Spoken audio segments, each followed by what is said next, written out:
Assalamualaikum warahmatullahi wabarakatuh. Alhamdulillahi rabbil alamin. Wassalatu wassalamu ala asyrafil mursalin Sayyidina wa nabiyyina Muhammad ibn Abdullah Rasulil Amin, wa ala alihi wa ashabihi wa man tabi'ahum bi ihsanin ila yaumiddin. Subhanaka la ilma lana illa ma 'allamtana innaka antal alimul hakim. Rabb shrah li sadri wa yassir li amri wahlul 'uqdatam min lisani yafqahu qawli. Rabbi yassir wa la tu'assir, Rabbi tammim bi khair, wa ba'd.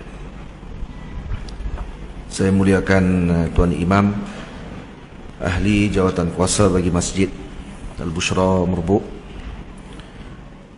para hadirin muslimin dan muslimat, bu ayah, babang, kakak-kakak, para hadirin, para santri yang dimuliakan oleh Allah Subhanahu wa taala sekalian. Kita bersyukur kepada Allah Subhanahu wa taala pada pagi ini dapat meneruskan dan menyambung kembali pengajian kita yang lalu bagi kitab Isbalul Aman fi Tarjamati wa Syarhi Bughyatil Ikhwan wa Riyadatis Sibyan, yaitu kitab yang membicarakan berkenaan dengan pendidikan kanak-kanak dan pembentukan akhlak yang disusun oleh Al-Imam Ar-Ramli rahimahullahu ta'ala berdasarkan kitab Ihya Ulumuddin karangan Al-Imam Al-Ghazali radhiyallahu ta'ala anhu. Pada bulan yang lalu kita telah masuk pada perbahasan atau pada bait rangkap syair yang keempat. Kata musannif rahimahullahu ta'ala, wa nafa'ana bi ulumihi wa ulumi masyayikhina fid darain amin. Wa ba'du fat ta'dibu lis-sibyani min awwalin nashwi atamma syani. Dan selepas mengucapkan pujian dan salawat, wa ba'du itu adalah ucapan amma ba'du ataupun wa ba'du, dan ini disebut dengan faslul khitab ataupun penyelang di antara muqaddimah dan maqasid, di antara muqaddimah bagi kitab dan tujuan penulisan kitab ini. Jadi ba'du di situ dengan makna ba'dama zakartu al-basmalata wal-hamdalata was-salata ala Rasulillah sallallahu alaihi wasallam fat-ta'dibu lis-sibyan. Maksudnya setelah mana saya mengucapkan alhamdulillah, bismillah, alhamdulillah, salawat kepada Rasulullah, dan itu sebab itu saya sebut, dan selepas mengucapkan pujian dan salawat, maka fat-ta'dibu lis-sibyani, maka saya mengatakan, saya itu siapa? Saya itu ialah Al-Imam Ar-Ramli, pengarang bagi kitab ini, bahawa mendidik kanak-kanak itu min awwalin nashwi atamma syani, bermula daripada permulaan tamyiznya, itu adalah merupakan sesempurna perkara. Jadi bilakah kanak-kanak ini akan memulakan proses pendidikan bagi mereka? Hakikatnya pendidikan bagi kanak-kanak secara tidak langsung bermula sejak daripada di dalam alam rahim lagi, bukan hanya setelah keluar daripada perut ibunya, tetapi pendidikan pada ketika tersebut adalah lebih kepada ibu dan ayah itu sendiri. Nah, pendidikannya adalah daripada ibu dan ayah tersebut. Karena itu kata ulama, sesiapa yang ingin anaknya soleh dan anaknya salihah, maka hendaklah ibu dan ayahnya terlebih dahulu membentuk pribadi mereka untuk menjadi saleh dan salihah. Karena orang yang berkahwin dengan tujuan dan juga niat dalam hatinya bahawa dia ingin menjadi saleh, dia ingin menjadi hamba yang taqi, yang bertakwa kepada Allah, maka Allah Subhanahu wa taala akan menganugerahkan kepadanya beberapa perkara. Yang pertama, dianugerahkan kepadanya isteri yang salihah. Karena at-tayyibatu lit-tayyibin wat-tayyibuna lit-tayyibat. Karena orang yang perempuan yang baik adalah untuk lelaki yang baik, dan lelaki yang baik adalah untuk perempuan yang baik. Dan dalam Quran Allah Ta'ala sebut sebelumnya, wal qabithatu lil qabithin wal qabithuna lil qabithat. Orang yang tidak baik adalah untuk yang tidak baik. Maka untuk menghasilkan keluarga yang baik, perlu bagi ibu dan ayah terlebih dahulu membentuk peribadi. Ini kahwin bukan hanya semata-mata untuk nafsu. Kahwin bukan hanya semata-mata untuk memenuhkan keperluan, keinginan apa yang diinginkan. Dan itu keperluan tadi sebenarnya sama saja dengan binatang. Binatang pun sama juga. Dan yang membezakan kita dengan binatang adalah akal, dan kemudian kita dinilai dengan niat kita. Innamal a'malu bin niyat. Dan pertama diberikan, kalau orang tadi berniat untuk berkahwin tadi kerana untuk menjadi orang yang saleh dan untuk menjadi hamba yang bertakwa kepada Allah, pertama Allah akan kurniakan kepadanya isteri yang salehah. Kalau dia perempuan, maknanya Allah akan kurnia kepadanya lelaki yang saleh.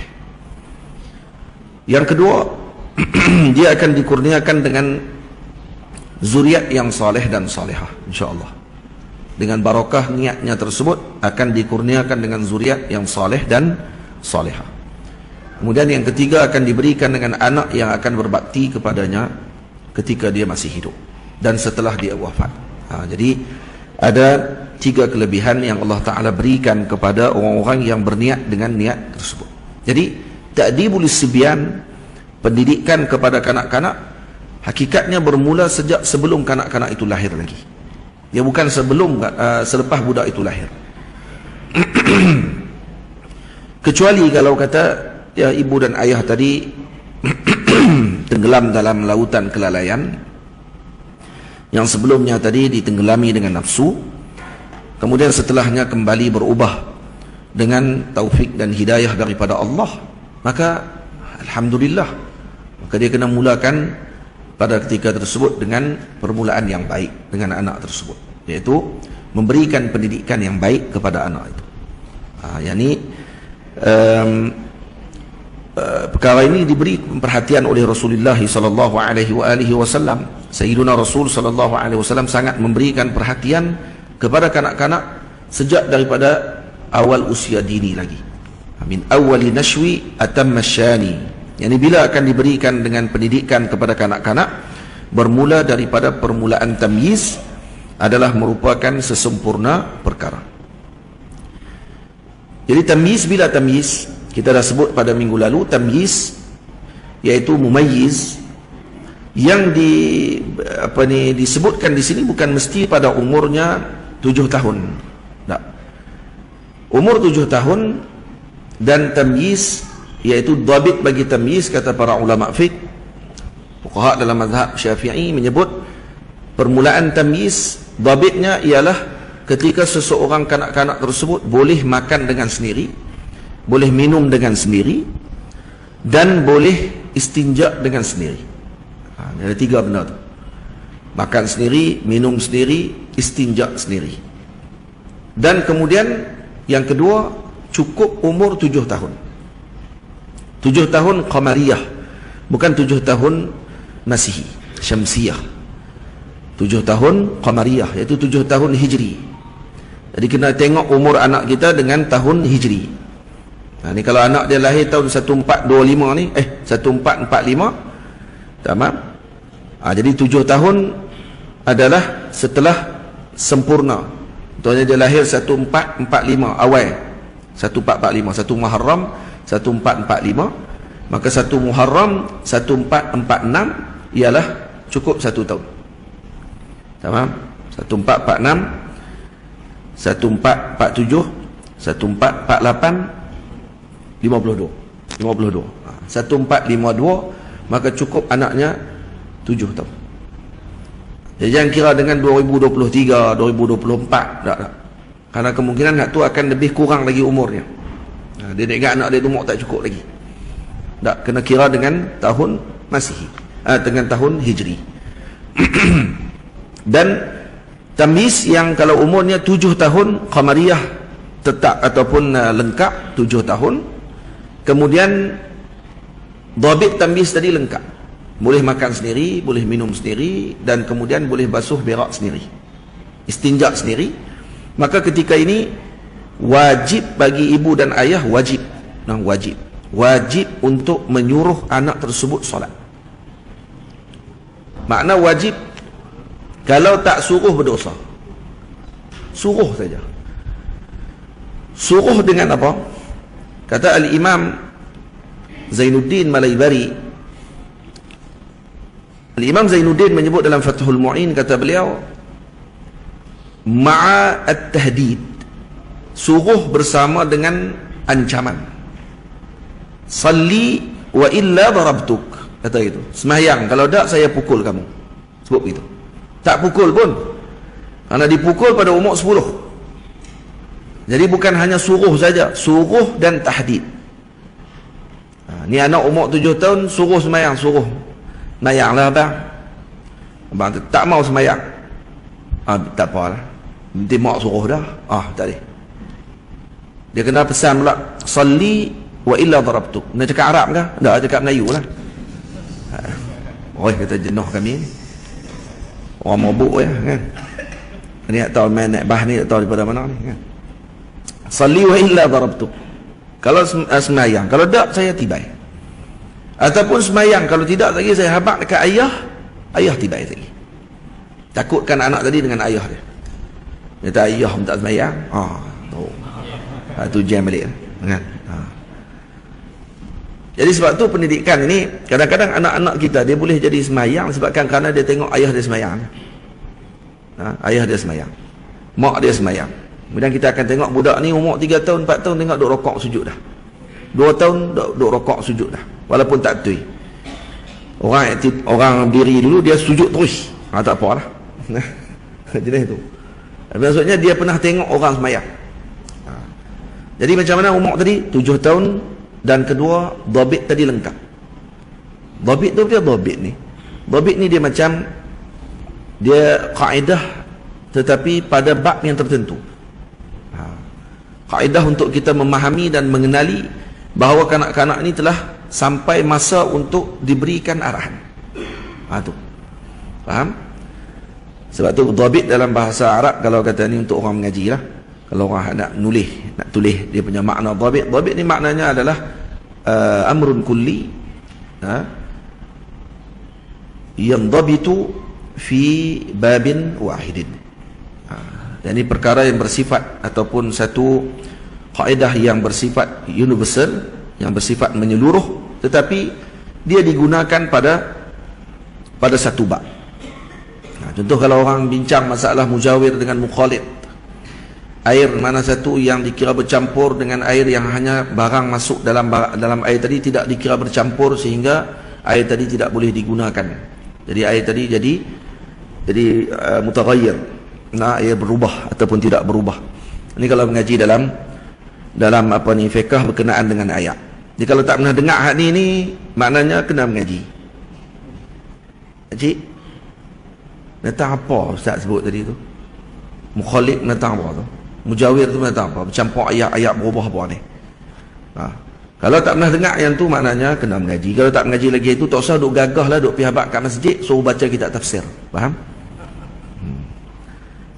Kata masjid aja duk baca fiqh aja, baca tafsir sama berkemah. Mukhalid dengan mujawir pun tak tahu. Dhabit tambih tadi pun 40 kali ulang. Tu pun tak ingat-ingat. Pun dah nak tafsir terus. Ni zaman sekarang ni, orang ni dia rasa dia cerdik lebih daripada para alim ulama. Tamam. Baik. Daripada atas sebut 7 tahun Qamariyah tamyiz. Baik, kalau dia tamyiz tapi tidak cukup umur 7 tahun, maknanya dia boleh basuh berak sendiri, dia boleh makan sendiri, boleh minum sendiri pada umur 5 tahun.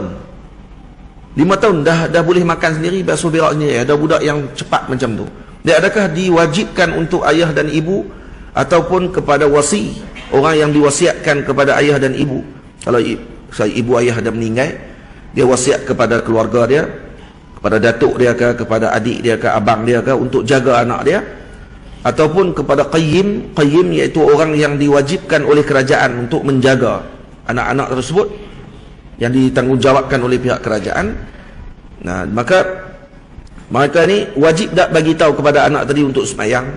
Kalau umur dia 5 tahun dan dia boleh dah basuh berak sendiri, minum sendiri, makan sendiri. Kata ulama tidak wajib. Tak wajib kenapa? Karena tidak cukup umur 7 tahun. Jadi setakat satu saja yang melengkapi tidak cukup. Dia kena 7 tahun dan tamyiz. Tamyiz yang saya sebut tadi. Makan sendiri, minum sendiri, basuh berak sendiri.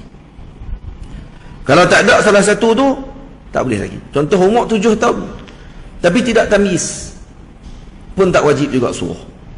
Umur 7 tahun dah, tapi tak boleh makan sendiri, tak boleh minum sendiri, tak boleh basuh berak sendiri. Contohnya terkena dengan autism ataupun dengan perkara-perkara yang lain yang terkena kepada kanak-kanak tersebut. Maka wajib tak disuruh budak tadi untuk semayang? Tak wajib. Jadi kalau budak tu dah sampai umur 14 tahun, barulah boleh makan sendiri, minum sendiri, basuh beraknya. Waktu itu suruh. Mungkin budak autism umur 14 tahun, baru 7 tahun dia jadi. Dan waktu dia umur 7 tahun, dia macam umur 1 tahun. Dia terlewat 7 tahun. Ada. Jadi kalau orang macam ni, kalau nak menikah, kalau umur dia 25, tolak 7 lah. 25 tolak 7 jadi berapa umur dia? Tolak 7. 15. 18. 18 tu kira galak lah kan? Galak lah. Tapi kalau kata umur dia apa ni 30, tu memang lagi lah. Macam umur dia dah 23 waktu tu. Macam tu biasa dah. Baik. Jadi di sini kita dah faham tadi makna tamyiz, dan kemudian kita dah faham makna 7 tahun tadi. Apa dia? Maka suruhan tadi disuruh, kalau dalam hadis disebut muru auladakum bis salati ibna sab'i sinin, kata Nabi. Suruh anak-anak kamu sembahyang, kata Rasulullah, pada umur anak kamu 7 tahun. 7 tahun tadi maksudnya apa? 7 tahun dan tamyiz. Itu makna dia. Ulama letak. Baik, suruh saja ke ma'at tahdid? Ma'at tahdid, bersama dengan ancaman. Kalau tak semayang, ayah pukul. Kalau tak semayang, walid tibai. Kalau tak semayang, papa tidak masukkan kau. Dia kalau papa dia kena lain sikit. Dia tak pukul lah, tu papa tak akan warisi syarikat papa nanti. Tiba. Kalau tak semayang, pukul abang itu. Baru dikira melaksanakan tanggungjawab. Kalau tidak, tak dikira tanggungjawab lagi. Hanya sekat gerak anak saja, suruh bangun tidur. Bangun abang, semayang subuh, tak bangun, tak apalah, nanti mak suruh dah, kut suka hang lah, nak edit nak apa pun orang ni, tak boleh. Kena salli wa illa darabtuk. Ini kena pesan. Boleh? Umur 10 tahun kalau tak semayang juga, maka barulah dipukul. Pukul tu pula kena tengok balik. Pukul yang macam mana yang dibenarkan dalam syarak? Pukul yang tidak menyebabkan berlakunya kecacatan ataupun berlakunya kerosakan pada anggota tubuh atau berlakunya luka yang parah. Tamam? Jadi dipanggil darbun ghairu mubarrah atau mubarrih. Yani pukulan yang tidak boleh menyebabkan cacat pada anggota, dan pukul yang sampai tidak menyebabkan berlaku luka parah. Dan jangan dipukul di tempat yang sensitif, di kepala, di dada, di mana lagi, di tempat-tempat di perut dan seumpamanya, di muka, itu tidak boleh dibenarkan. Itu hukumnya haram. Hatta kepada mak ayah. Mak ayah pun haram, cikgu lebih lagi haram. Guru lebih lagi haram untuk kita lakukan macam tu. Sebab tu saya pesan sungguh-sungguh, guru disiplin ke tak disiplin ke, kalau kata dengan muka anak-anak murid, kena hati-hati. Muka ni bukan sebab dia bukan anak kita, dia anak kita saja, ada siapa pun tidak boleh dengan muka. Ada seorang sahabat Nabi memukul hambanya di wajah. Lalu Nabi SAW mengatakan bahawa Inna Allah Ta'ala khalaqa Adam ala suratihi. Suratihi tadi ni, ha tu kembali kepada mana? Ulama khilaf. Karena sebagian ulama kata ala surati Adam. Nah, Allah Ta'ala menjadikan Nabi Allah Adam ala surati Adam, dengan surah gambaran dia begini. Muka dia macam ni di sini. Kamu pergi pukul muka tadi, ni tempat yang mulia.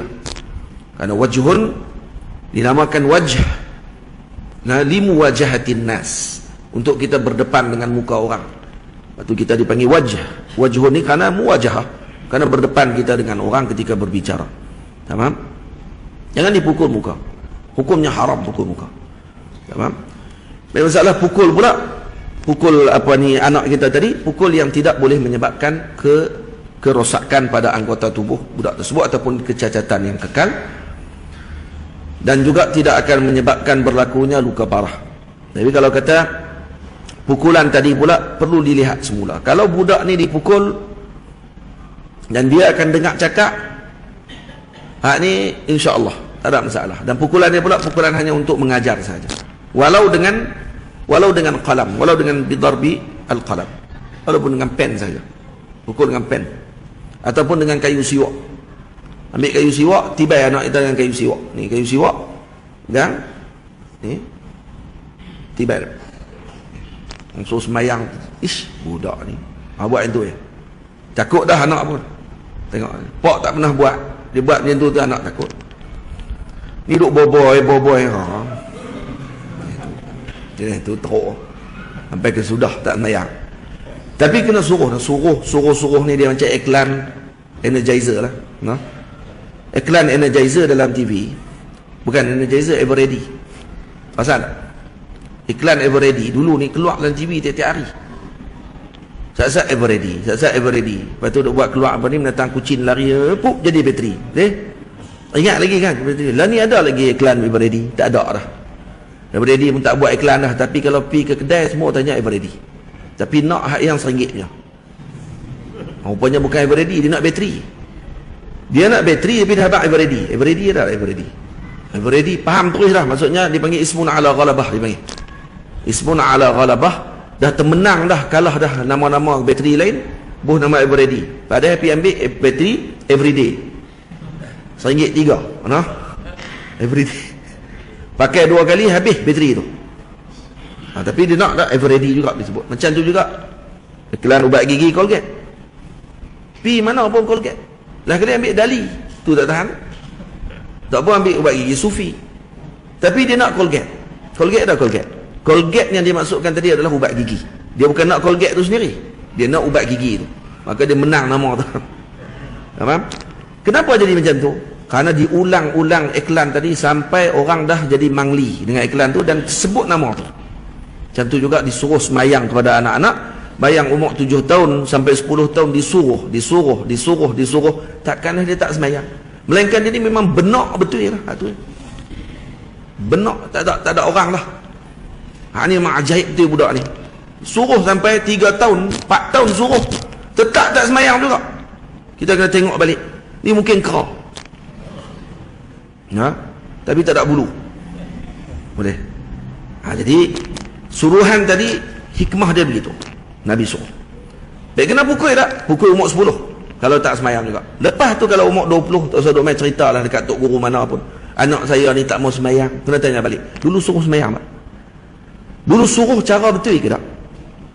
Tu masalah dia. Main umur 20, 30 tak semayang bawah bak. Anak saya ni dulu mengaji sekolah agama.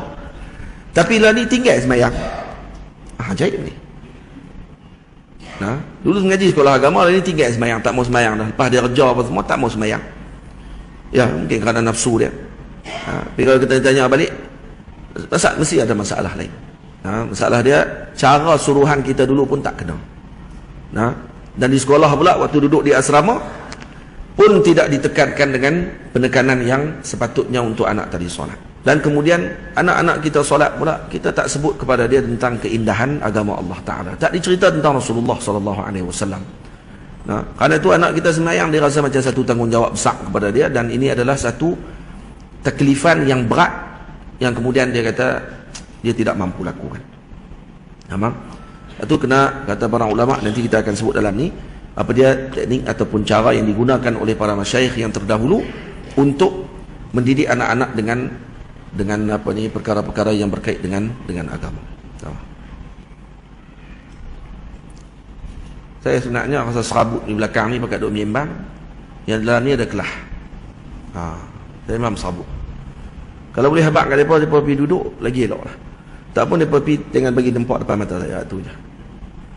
Mereka pun menyembang, duduk kat belakang. Saya tahu hari ni ada 5 program di masjid. Betul tak?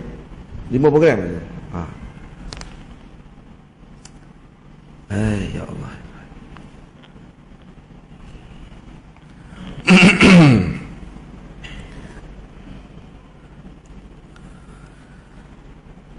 Nak sembang tak apa lah, tapi sembang pergi jauh sikit daripada mata kita. Baik, saya sambung balik. Tamyiz dengan apa? Dengan 7 tahun umur. Itu dah setahun. Dan kemudian kita cerita pasal pukul. Pukul ni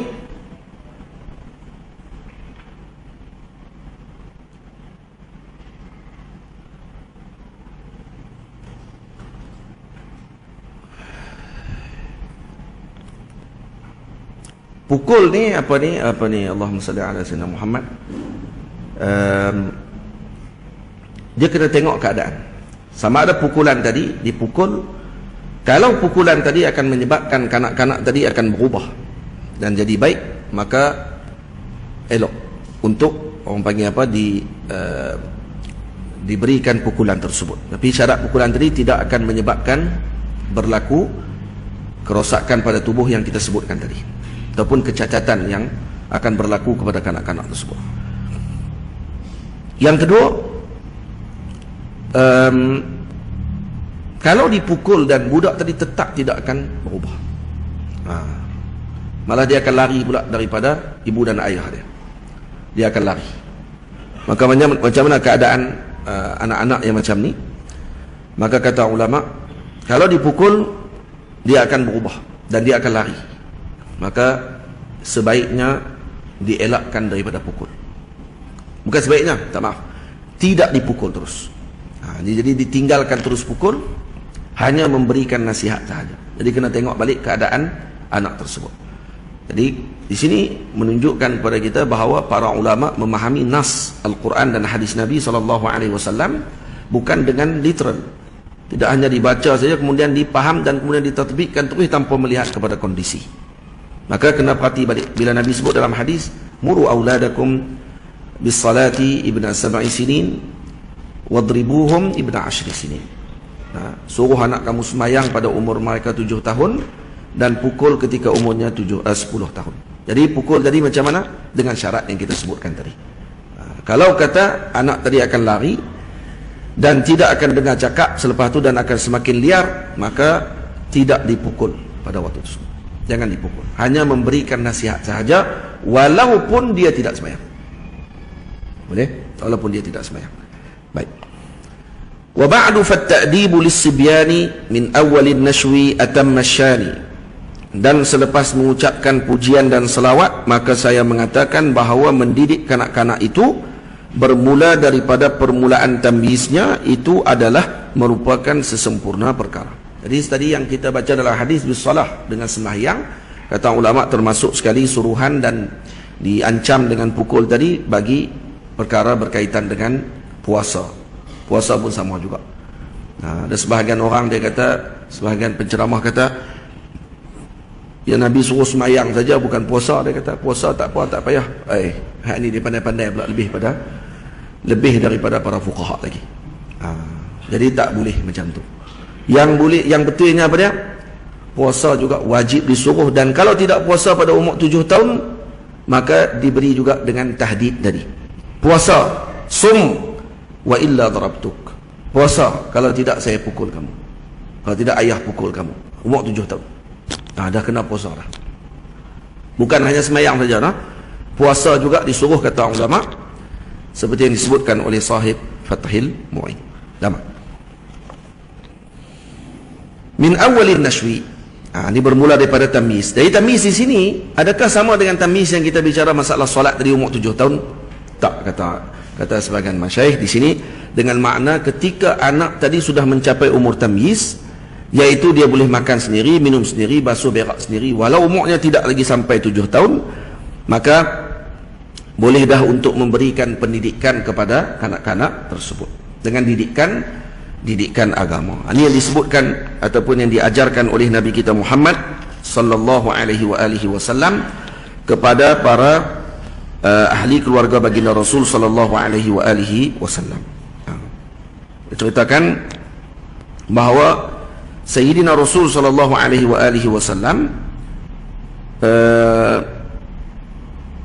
disebutkan dalam riwayat yang disebutkan oleh tabi'i jalil Amr bin Shu'aib radhiyallahu ta'ala anhu, kata beliau, kana al-ghulamu idza afsaha min bani Abdul Muttalib 'allamahu an-nabiy sallallahu alaihi wasallam hadhihi al-ayata 7 marrat. Anak-anak keluarga Bani Abdul Muttalib, ya, Bani Abdul Muttalib maknanya Bani Hashim, keluarga Bani Hashim, yakni keluarga Rasulullah, kalau kata mereka telah boleh untuk fasih bercakap, maksudnya ini maksudnya umurnya telah tamyiz, tamam, maka diajarkan oleh Nabi kepada mereka dibacakan ayat ini 7 kali. Ayatnya apa? Ayatnya alhamdulillahilladzi lam yattakhiz walada wa lam yakul lahu syarikun fil mulki wa lam yakul lahu waliyyun minadh dhulli wa kabbirhu takbira. Surah Al-Isra ayat 111. Dibaca ayat ni 7 kali, dibacakan kepada anak-anak. Kenapa? Dalam ayat ni diceritakan tentang tauhid kepada Allah Subhanahu wa taala. Ini diajarkan anak dengan tauhid. Diajarkan anak untuk membesarkan Allah Azza wa Jalla. Tamam? Sebab tu kata al-Imam, kata Sayyidina Jundub Ibnu Abdullah Al-Bajali radhiyallahu taala anhu, Sayyidina Jundub mengatakan, kunna ma'an Nabi sallallahu alaihi wasallam wa nahnu fityanu hazawirah. Hazwarah ni maksudnya yang anak-anak muda masa tu. Ini bukan budak kecil lah ni, ni dah anak muda dah waktu tu. Maka kata Sayyidina Jundub, fata'allamna al-imana qabla an nata'allama al-Qur'ana. Kami mengaji iman sebelum kami mengaji Al-Quran. Fazdadna bihi imana. Maka setelah itu kami mengaji Quran, tambah lagi iman kami. Nah, setelah mengaji Quran lagi tambah iman kami. Maksudnya mengaji tauhid dulu, nah, dan kemudian baru mengaji Al-Quran. Di sini maksudnya pada mengaji Quran ni mengaji tentang hukum hakam dalam Al-Quran. Bukan hafal Quran, karena hafal Quran bermula pada awal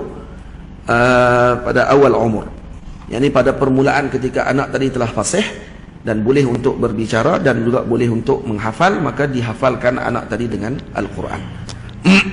Ini yang dilakukan oleh para sahabat yang terdahulu di zaman mereka. Dan ini al-khairu thumma al-khairu fi ittiba'i man salaf. Yang terbaik adalah mengikuti jalan orang-orang yang terdahulu, bagaimana mereka mendidik anak-anak pada ketika tersebut. Semalam saya di pondok, bila bicara berkenaan dengan pendidikan kanak-kanak ni, terbaca dalam satu tulisan dalam Facebook, dia kata sekolah-sekolah di Jepun lebih mementingkan tempat permainan yang banyak. Sekolah-sekolah kita pula, dia kata, baca duk kalut budak mana yang boleh baca dulu umur 4 tahun. Kita kata, tulisan ini sebenarnya tulisan nak perli pendidikan kita di Malaysia, dan lebih berbangga dengan Jepun. Hak tulis tu pun tahu orang kok belah apa ni duk carok tok kun kok tu kok, no. Jadi dia duk buat kemah macam dengan dia pun Jepun juga. Tak duk Jepun pun, tapi dia orang panggil apa? Dia terlalu teruja dengan sistem tempat main dan semua. Dia kata kerana ini akan memberikan kegembiraan kepada kanak-kanak. Ya, tak ada masalah apa yang tu. Ya, budak-budak kena main. Dan memang ada hari main pun. Dan sehingga disebut dalam sejarah ni, diceritakan bahawa antara sejarah kenapa para sahabat pada zaman dahulu mereka tidak panggil apa, kutak pada zaman dahulu, cuti pada hari Rabu, Khamis dan Jumaat. Dulu kutak zaman dulu cuti pada hari Rabu, Khamis dan Jumaat. Rabu, Khamis, Jumaat, no? Ini disebutkan dalam sirah, diceritakan oleh Al-Allamah Abdul Hayy Kattani Al-Maghribi dalam kitabnya, yang beliau telah mengambil daripada Al-Ustaz Al-Kabir Al-Syekh Mukhtar Al-Kunti rahimahullahu ta'ala, ketika ditanya tentang aslu fi tarkil muallim lis-sabi ay ijazah qira'at al-qamis wal arbi'a wal jum'ah atau arbi'a wal qamis wal jum'ah. Boleh baca arbi'a, boleh baca arbu'a, boleh baca arbi'a, boleh arbu'a, boleh arbu'a maksudnya hari Rabu. 3 hari, Rabu, Khamis, Jumaat. Tu dia lah, cuti 3 hari. Seronok kalau habak ke cikgu no? Kalau habak ke sekolah ni kutab untuk hafal Quran. Jadi ditanya asal dari mana ambil ni cuti 3 hari ni. Hari 3 ni maksudnya hari ni bukan cuti untuk hafalan saja. Maksudnya mungkin diulang balik hafalan, itu lain. Atau ada pengajian yang lain, itu lain. Ataupun dibagi dia pemain, ada aktiviti dan seumpamanya. Dari mana dia ambil ni? Katanya disebutkan kata sebelum pemerintahan Sayyidina Umar, innama yuqri'u ar-rajul ibnatahu wa aqahu as-saghir wa ya'khudhu al-kabir 'anil kabir mufahamatan li sayalani adhanihim. Sebelum zaman Sayyidina Umar, kanak-kanak akan mengaji dengan ibu dan ayah mereka ataupun dengan saudara-saudara mereka di rumah. Nah, dan orang yang besar pula pakat pergi mengaji dengan orang yang besar, tak pegang kitab apa. Sebab apa? Sebab li sayalani uqulihim, kerana cerdiknya mereka dan tak perlu kepada tulisan. Hafal terus.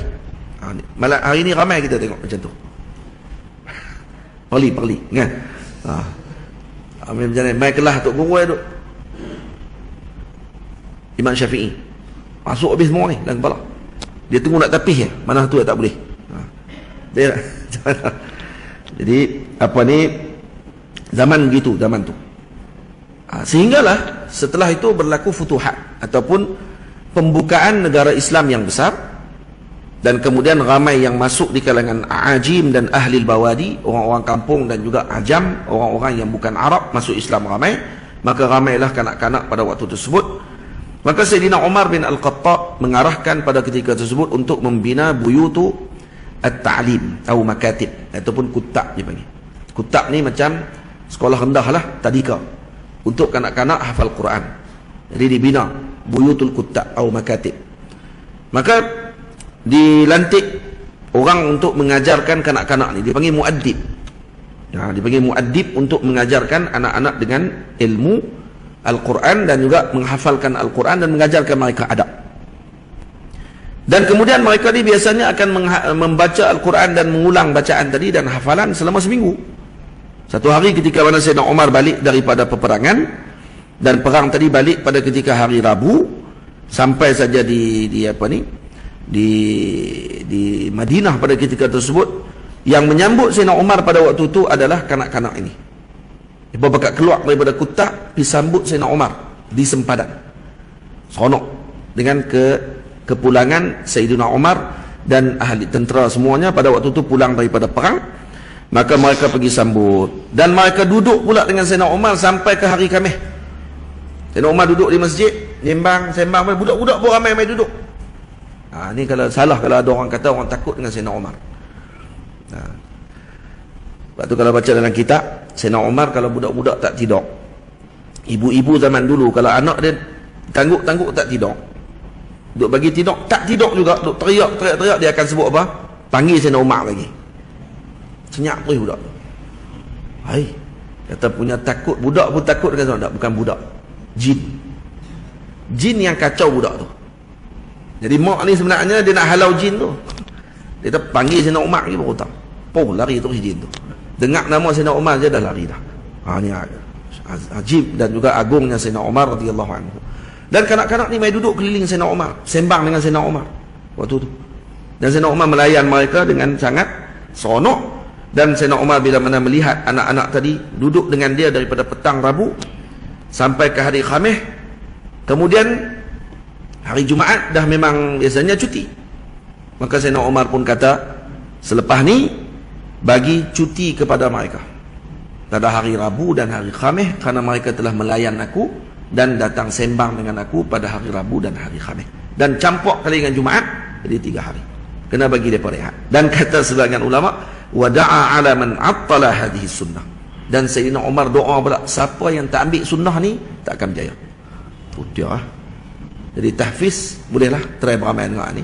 InsyaAllah budak-budak tahfiz ramai seronok lah. Rabu Khamis tak payah hafal. Habis kata ni budak kutak, tahfiz tadi umur 13 dah. Ni bukan kutak lagi. Jadi boleh jadi juga. Jadi betul juga kat guru tahfiz tadi lah. Dia kata kalau tak apa juga Abu Kameh Ustaz, Allahu Akbar, terbang budak-budak ni. Tak apa dah depa. Dia kata ya boleh juga jadi. Kenapa? Karena yang didoa oleh Sayyidina Umar kepada kutak, kepada budak-budak di kutak. Jadi saya baca banyak kali dah benda ni sebenarnya, tapi di kutak saya sendiri pun tidak dilaksanakan lagi benda tu. Jadi saya akan ulang balik, saya akan sebut balik kepada guru-guru kutak nanti di Zawiyah, di pondok saya. Sebab kami di pondok saya pun ada kutak untuk kanak-kanak kecil bermula umur 4 tahun sampai umur 12 tahun. Yang mereka ni hafal Quran dan hafal matan-matan ilmu. Dan sungguh alhamdulillah berjaya budak-budak kita ni. Bukan tak boleh, boleh.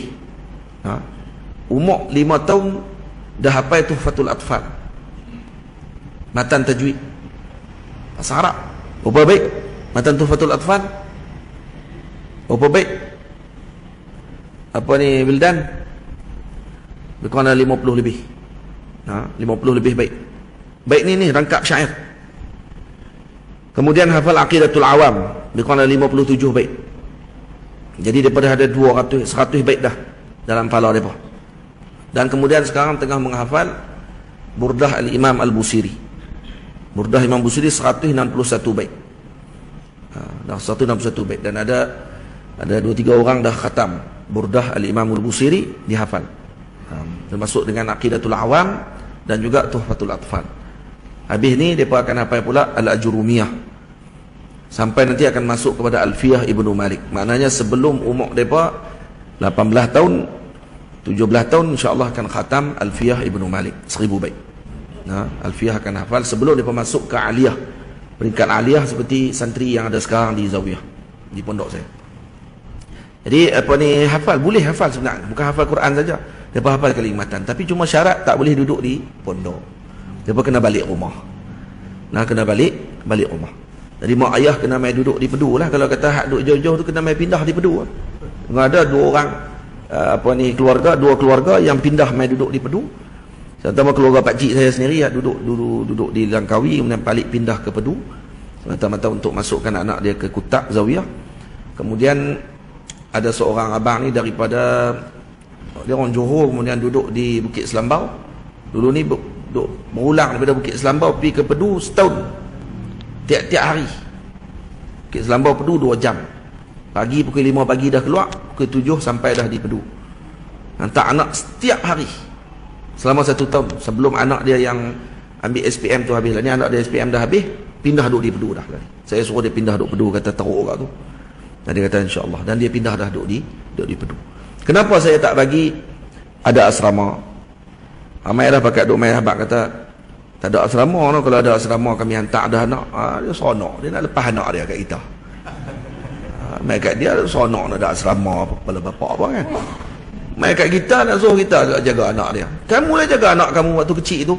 Umur sebelum 7 tahun tak sesuai anak tadi duduk di asrama. Dan sebelum 13 tahun. Sebenarnya sebelum 13 tahun anak tak sesuai duduk asrama. Tak sesuai duduk seronok sangatlah. Kita bukan Imam Nawawi. Mak ayah jangan duduk rasa macam nak kemah sangat. Ni saya pesan kepada ibu ayah semua ni. Dia duduk rasa macam dia tu anak dia nak jadi Imam Nawawi. Dia bukan Syaraf pun. Imam Nawawi namanya Yahya bin Syaraf. Kamu bukan Syaraf. Kamu bukan ibu dan ayah Imam Nawawi. Nak bagi anak saya nak bagi jadi Imam Syafi'i. Kamu bukan ayah Imam Syafi'i. Itu je kena ingat. Kamu Pak Pi'ai. Ni dah anak nak boleh jadi bukan main lagi. Dia pun tak tahu apa nak. Sedar diri kita.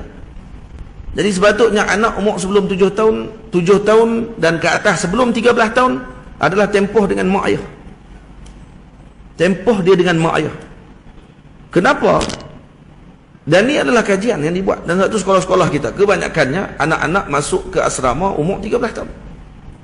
Ini kajian. Kerana umur 13 tahun budak dah boleh digaji. Sebelum 13 tahun, ibu ayah jangan pelik nanti anak tu akan benci dengan agama. Dan dia tak mau dah lepas ni. Dia hanya menghabiskan program yang dia ikuti tadi kerana dia anggap tu program daripada mak dia dan ayah dia yang kerana menginginkan dan memenuhkan keinginan mak dan ayah dia aja. Saya hanya memenuhkan keinginan mak ayah. Saya selesaikan. Habis. Tapi saya tak mau dah lepas ni. Selesai. Saya nak kerja. T-Life. Contoh.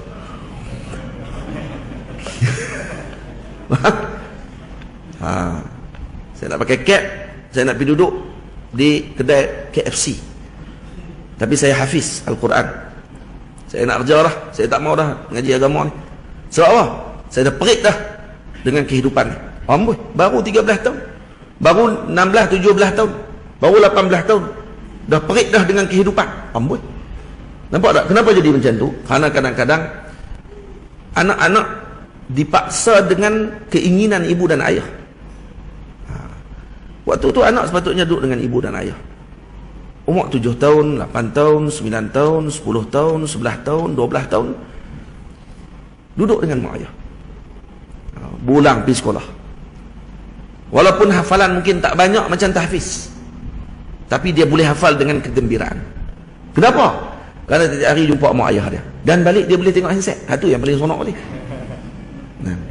Dia ada handset ke depan, tapi mak ayah boleh kawal waktu tu. Mak ayah boleh kata handset takat 2 jam saja, 1 jam saja. Quran hafal tak lagi, matan hafal tak lagi, ulang tak dulu dekat mak, baru mak tahu hafal Quran macam mana. Ni mak duk marah dekat cikgu tahfiz, anak saya kenapa tak habis Quran lagi? Mak haram tak hafal pun. Anak saya kenapa tak habis lagi ni? Berapa tahun dah anak saya duduk sini? Ustaz buat apa ni? Ustaz pula salah. Dia tak tanya anak dia hafal macam mana, dan dia tak pernah tengok pun hafal Quran tu macam mana. Ni pesanan pada mak ayah yang banyak macam tu, yang selalu kawan-kawan saya yang buka tahfiz. Pondok saya bukan tahfiz, tapi makcik-makcik kalau main pondok saya, tahfiz ni buka lama mana dah. Bukan tahfiz, saya kata, ni pondok, ni anak-anak tahfiz ni no. Anak tahfiz. Pondok saya pondok bukan tahfiz. Ada kutab, ya, tempat hafal Quran, tapi bukan tahfiz. Kutab sebab dia bukan hanya untuk hafal Quran saja, sekali dengan hafal matan dan seumpamanya. Dan juga akan mengaji kitab-kitab selepas mana mereka dah sampai umur yang sepatutnya mereka mengaji. Buaya semua kena ambil perhatian benda-benda yang macam tu. Ramai kadang-kadang kita terlalu obses dengan melihat proses-proses pembinaan orang yang orang tu bukan kita. Kita terlalu teruja, dan kita terlalu nak tiru orang. Tak apalah, anak nak jadi hafiz dan seumpamanya, nak jadi penghafal Al-Quran, dan ni akan dapat syafaat yang besar dan kebaikan yang besar kepada ibu dan ayah, sehingga dipakaikan nanti di akhirat kepada ibu dan ayah yang anaknya hafal Quran dengan taj, dengan mahkota daripada cahaya. Yang mahkota tadi kalau duduk di dunia, maka akan tertutup cahaya matahari, cerahnya cahaya tadi kepada mak ayah yang anaknya hafal Quran. Seronok tak? Seronok. Tapi kena tahu cara macam mana orang-orang terdahulu mereka mendidik dan memberikan pendidikan kepada anak-anak mereka. Ada ramai juga, ada mak ayah yang kadang main jumpa dengan saya, duk mak kat saya, anak saya ni umur lah ni 4 tahun, saya duk cadang umur 7 tahun nanti nak hantar pergi duk pondok. Boy Pak, tak apa, saya duk Kuala Lumpur lah. Minggu-minggu, bulan-bulan saya main tengok. Jangan macam tu. Kamu telah mengorbankan masa kasih sayang anak tadi dengan kamu hanya semata-mata dengan keinginan kamu. Anak itulah sekali tak jadi apa. Illa man rahimah rabbuh, kecuali yang Allah Ta'ala rahmati, anak tu jadi. Jangan terlalu obses baca cerita para ulama terdahulu, dan kita nak tatbikkan ataupun nak turunkan hukuman tadi kepada anak kita. Tak, jangan. Saya pesan sungguh-sungguh ni, nenek-nenek, ibu-ibu, ayah-ayah, tok-wan, kena ambil perhatian benda ni. Saya dulu pernah ada perasaan tu. Anak saya umur 3 tahun waktu tu di Mesir. Umur 4 tahun saya duduk dengar para ulama dulu baca, hantar anak hafal Quran semua. Saya tanya dekat guru saya, Maulana Syekh Ahmad Mamduh. Saya tanya Maulana, ada seorang dalam TikTok dia kata, Maulana ni bukan untuk orang yang tabligh saja kan Maulana? Dia tak arti apa ni. Nak tanya tu pun, dia bukan tanya, dia macam nak perli. Dia kata Maulana bukan untuk tabligh saja kan? Ni macam nak Maulana Syekh Ali Jum'ah pula ni. Maulana ni maksudnya Maulana, maksudnya tuan kami, tuanku. Hatta kepada raja pun kalau cakap Arab dengan dia, ya Maulana, ya Maulai, sebut gitu. Boleh, tak ada masalah. Habis tu tuanku pun keluar 3 hari juga, macam tu kan. Maulana tu gelaran yang disebut kepada orang yang mulia, kita sebut. Baik.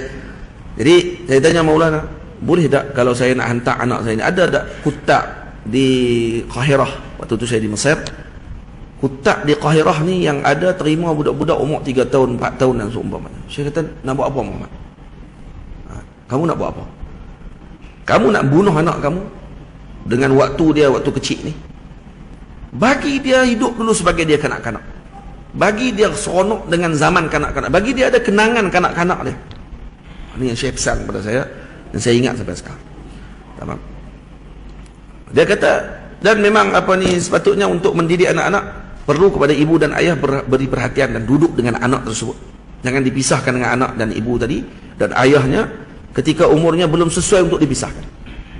Umur dah sesuai untuk pisah macam umur 13 tahun dan ke atas, maka itu tidak ada masalah lagi. Dan tu sistem yang ada di negara kita tu sistem yang sebenarnya bagus dah dalam sistem perasramaan. Untuk letak dia anak di asrama umur 13 ke atas. Ya, walau ada asrama desa, saya sendiri pun keluaran daripada asrama desa. Asrama desa ni asrama di sekolah-sekolah rendah, daripada umur 11 tahun dah boleh duduk di asrama. Ya, saya pernah duduk di asrama umur 11 tahun. 11, 12 sampai saya ke Mesir. Jadi apa ni, tapi 11 tahun zaman Allah tak sama 11 tahun zaman Allah. 11 tahun zaman dulu tak sama dengan 11 tahun zaman Allah. 11 tahun zaman Allah, kalau tengok balik serupa dengan budak jajah satu zaman kami dulu. Nampak kecil sangat tak tahu. Bukan sekat badannya kecil, otak pun kecil. Pemikiran pun memang kecil lagi waktu tu. Tak apalah. Tapi alhamdulillah lah, saya tak rasa jauh dengan mak ayah. Tak rasa jauh dengan mak ayah, tak rasa asing dengan mak ayah. Alhamdulillah. Dan saya pun tak akan kata mak ayah saya menjauhkan saya daripada kasih sayang. Patutnya tak. Malah saya ucap terima kasih kerana bagi kepada saya pengalaman yang besar dalam hidup pada umur 11 tahun tadi. Tapi bukan semua macam tu. Dan semua macam tu. Faham? Baik. Jadi ini zaman Sayyidina Umar. Bagi cuti hari apa? Rabu, Khamis, Jumaat. 3 hari cuti. 3 hari cuti tadi. Dan kemudian Sayyidina Umar kata apa? Da'a ala man attala. Ala ni da'a ala dengan makna mendoakan keburukan dan ketidakberjayaan kepada orang yang tak ikut sunnah beliau. Sumakhtada bihi as-salafu fil istirahat al-mashru'ah ila yaumina hadha. Kemudian diikuti pada zaman terdahulu, memang orang dulu dia akan cuti hari apa? Rabu, Khamis, Jumaat. Orang dulu yang ambil istirahat Rabu, Khamis, Jumaat. Kita lah yang ambil Jumaat Sabtu. Kalau di Kuala Lumpur Sabtu Ahad. Ya. Orang dulu Rabu, Khamis, Jumaat. 3 hari terus ambil cuti. Cuti istirahat tadi bukan istirahat dengan kosong, tak. Bukan bagi budak-budak tidur, tak. Istirahat ni macam-macam, ada bentuk pergi ke taman, ada muzakarah, ada perbincangan ilmu. Tapi istirahat bagi penuntut ilmu lah. Bukan istirahat tu dengan mana istirahat sungguh. Jadi istirahat, tidur habis semua. Basah himok, no? Dah. Istirahat di sini dengan makna tetap dengan ilmu.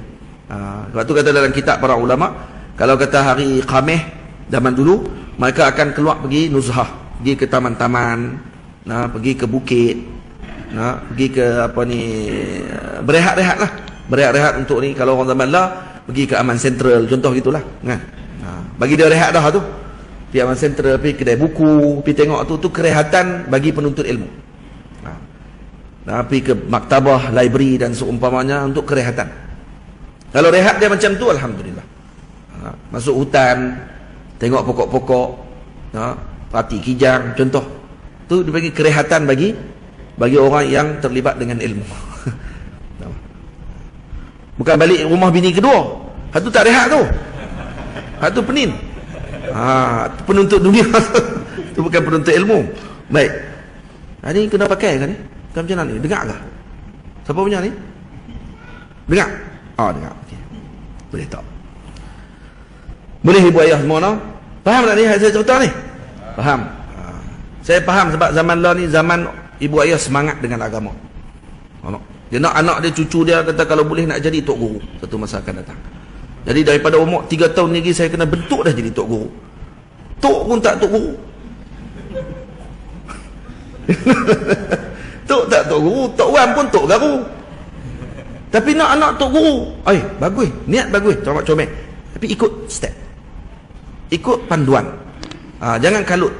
Karena nanti anak tu akan benci dengan agama disebabkan kita. Dan banyak berlaku macam tu. Banyak berlaku macam tu. Kita nak kalau boleh anak kita ni dia makin semangat lagi nak mengaji. Pergi mengaji itu dia semangat lagi nak mengaji, semangat lagi nak mengaji. Itu baru betul cara pendidikan tadi. Dan kena ada permainan untuk kanak-kanak. Dia ada falsafatul al'ab dipanggil. Falsafah permainan. Nak mengaji juga tu. Permainan-permainan untuk kanak-kanak. Kenapa budak-budak ni dia kena main banyak? Dan budak ni ketika dia main sebenarnya dia tidak main saja. Dia sedang mengambil pengalaman pada waktu itu. Jadi kita jangan rosakkan dia dengan permainan-permainan yang merosakkan. Karena pengalaman dia akan rosak nanti. Sebab tu permainan game sebenarnya akan merosakkan ketika, khususnya game online. Kalau game tak online ni kita boleh tahan lagi. Kalau game online yang ada berkaitan dengan orang lain, yang ni boleh merosakkan akal kanak-kanak ni ketika dia bercampur dengan orang yang bukan sebaya dengan dia. Karena yang main tu bukan mesti sebaya dengan dia. Boleh jadi anak kita umur 7 tahun, tapi yang main dengan tu umur 17 tahun. Waktu tu dia maki, dia keluar perkataan-perkataan yang tidak baik. Akhirnya anak tadi, dia terpengaruh dengan perkara-perkara yang tidak baik pada waktu ketika umur tersebut. Dan ni akan kesan dia lama. Kesan dia lama. Karena waktu pembinaan pada ketika tersebut sepatutnya dibina dengan akal yang sihat. Tiba-tiba dia telah bercampur dengan suasana yang tidak sihat. Jadi zaman dulu, kita boleh larang anak kita untuk tidak bercampur dengan kawan-kawan yang tidak baik. Zaman lah, kawan-kawan tadi boleh masuk dalam bilik dia dalam keadaan kawan tu tak ada. Faham tak, Cik? Kawan tu boleh masuk dalam bilik dia dalam keadaan dia tak ada pun depan kawan kita, budak tadi. Faham? Dan ini lebih berat lagi. Ini cabaran pada zaman ini. Sebab tu permainan-permainan zaman dulu, permainan-permainan zaman dulu yang dimain oleh orang-orang zaman dulu macam kalau dam ulak, chess, walaupun perkara tadi khilaf dalam mazhab para ulama, tapi itu sebenarnya lebih baik pada zaman ini dibandingkan dengan permainan zaman dulu. Chess khilaf di kalangan ulama sebabkan kerana apa? Ilah dia kerana takut melalaikan. Chess. Dan kalau tidak melalaikan, maka al-hukmu yaduru ma'a illatih. Hukum berkisar dengan ilahnya. Kalau ilah tadi ternafi, maka tak ada lah hukum tu. Maka kalau main chess sampai tinggal semayang, tak boleh. Kalau tidak tinggal semayang, dia ada main chess, maka tidak ada masalah pun. Mazhab kita hukumnya adalah makruh. Baik makruh tadi li zati atau makruhnya li ghairi. Li ghairi. Bukan li zati. Dia bukan macam makan bawang. Makan bawang putih makruh li zati. Jadi benda makruh li zati ni tak sunat baca bismillah pun. Okey. Tak sunat baca bismillah. Kan? Tak sunat. Kerana dia makruh li zati. Jadi kalau makan petai sama juga macam bawang. Qiyas dia dengan bawang. Tapi macam syatranj, dia makruhnya li ghairi. Baik kalau kawan tu nak main lawan chess dengan kawan dia, boleh tak? Bismillahirrahmanirrahim, mula jalan askar tu. Boleh tak? Tak ada masalah apa. Jangan bagi lalai. Baik game tu kadang-kadang lebih bagus. Kenapa? Karena dia tidak bercakap. Dia nak fikir waktu tu. Fikir. Kalau daripada awal lagi, bodoh jalan. Ni gila ke apa ni macam ni? Tak ada. Jarang sangatlah. Kecuali dua orang tu memang dua orang tu tak betul. Tu masalah dia lah. Itu juga main game ulak dan semua ada, dia panggil falsafatul al'ab. Falsafatul al'ab. Falsafah permainan. Ini kena dilihat balik. Baik. Kata balik semula kepada kitab. Wa ba'du fatta'dibu lis-sibyan min awwalin nashwi atammasyani. Jadi pada permulaan tamyiz. Permulaan tamyiz di sini maknanya apa? Kalau kata budak tadi umurnya telah sampai tamyiz, boleh makan sendiri, boleh minum sendiri. Walau umurnya bukan 7 tahun, maka sudah boleh untuk diajarkan adab kepada anak-anak tersebut. Ini zaman dulu diajar macam tu. Mereka akan mengajarkan adab kepada para kanak-kanak. Sayyidina Rasul sallallahu alaihi wasallam makan bersama dengan anak tiri baginda Rasul. Anak kepada Sayyidatina Ummu Salamah dengan Abu Salamah. Abu Salamah adalah saudara sesusu Nabi SAW dan wafat dalam peperangan Uhud. Maka kemudian Nabi berkahwin dengan isteri beliau, Sayyidatuna Ummu Salamah, Ummul Mukminin. Dan Ummul Mukminin ketika wafatnya Abu Salamah, Nabi datang kepada Nabi SAW Lalu dia memohon doa kepada Nabi SAW, diberikan kesabaran dengan wafatnya suami beliau dan anak beliau pula ramai. Jadi Nabi kata, moga Allah ganti kepada kamu yang lebih baik insya-Allah. Maka dia pun kata, tidak ada yang lebih baik daripada Abu Salamah ya Rasulullah. Lepas tu kahwin dengan Nabi. Lepas kahwin dengan Nabi, dia kata, sungguh doa Nabi tadi, ada yang lebih baik daripada Abu Salamah. Dia ingat Abu Salamah paling baik lah. Maksudnya dia bandingkan tadi dengan yang lain daripada Nabi SAW. Setelah kahwin dengan Nabi, dengan doa Nabi tadi, Nabi kata, moga Allah ganti dengan yang lebih baik daripada suami kamu tersebut. Digantikan dengan Rasulullah SAW. Jadi Nabi tidak diganti, tidak boleh digantikan lah. Maksudnya Nabi adalah asalnya. Maka Sayyidina Rasul SAW satu hari makan dengan anak tiri beliau. Nabi makan dan kemudian anak tiri tadi duduk dengan Rasulullah waktu nak makan, dan kemudian dia ambil makanan tadi dengan segera. Apa kata Nabi? Nabi kata, ya gulam, sammillah, kul biyaminik, kul mimma yalik. Nabi kata, wahai anakku, wahai anak, sammillah, baca bismillah dulu yang pertama. Kul biyaminik, makan dengan tangan kananmu. Wa kul mimma yalik, makan yang dekat dengan kamu dulu, jangan gelojoh. Ini didikkan Nabi kepada kanak-kanak dengan adab. Jadi adab ni mesti bukan mesti dengan kita. Ajak anak kita bukan mesti dengan kita. Bukan mesti, pada waktu umur dah tamyiz, kita kena ajak anak-anak kita. Anak-anak, mai duduk depan TV, pak nak buka kitab ni. Qala musannifu rahimahullah, pergi terus budak tu. Nak tak apa ni pak dia ni. Pak baru mengaji. Pak pun baru je main kelas 4 kali baru. Dia kata dengar tok guru duk qala musannifu rahimahullah apa semua kali. Mai anak dia kata, "I'rab sikit pak." Mampu. Pak dia kata, "Saya ku mengaji qala musannifu ya. Awak tak qala musannifah." Mampu lagi dia kata. Saya bukan baca kitab. Tak mesti baca kitab, hanya ajak saja. Waktu makan, ajak waktu makan. Waktu berjalan dengan anak tadi, ajak dia cara macam mana bermuamalah dengan orang tua. Ada. Tu ajaran lah tu. Takdib kepada sebian ni, waktu budak tadi boleh terima ajaran, ajarkan dia. Jangan waktu tu orang panggil apa, kita abaikan dia. Contohnya kalau duduk depan orang tua-tua, macam mana nak bagi tahu kepada dia? Ni depan orang tua-tua, jangan buat macam tu. Tak boleh jalan macam tu saja. Kena tundukkan sikit badan, tanda hormat. Dan kemudian jumpa dengan orang tua-tua, bila jumpa orang tua-tua pesan, ni salam, ni Pak Cik, ni Pak Long. Sebutkan kali. Dan sebutkan kata, ini guru, ini alim, ini kaza. Sebut macam tu. Ini ustaz. Ini apa ni, fulan. Kena sebut macam tu. Ini tak artis, kalau jumpa artis ya, itu artis. Main jumpa ustaz kat pasar raya, dia tu orang ramai ingat dia ikut belakang. So jadi macam tu dia. Lagi teruk itu. Para sahabat dulu anak-anak ketika mana mereka balik, Sayyidina Malik ibni Huwairis, sahabat Nabi yang muda, datang belajar dengan Nabi SAW di Madinah, dan kata beliau, saya melihat Nabi sembahyang ni dan 20 hari duduk di Madinah. Beliau duduk 20 hari memondok di Madinah bersama dengan para sahabat beliau, datang bertemu dengan Rasulullah SAW. Selepas 20 hari duduk, Nabi panggil dia. Nabi kata, saya melihat wajah-wajah kalian ni merindukan keluarga. 20 hari ya. Kita sungguh memang mereka rindu dah waktu tu. Ni santri saya 4 tahun tak boleh balik. Lepas tu kalau bisa hadis tu maksudnya lepas 20 hari lepas boleh balik lah. Tak boleh.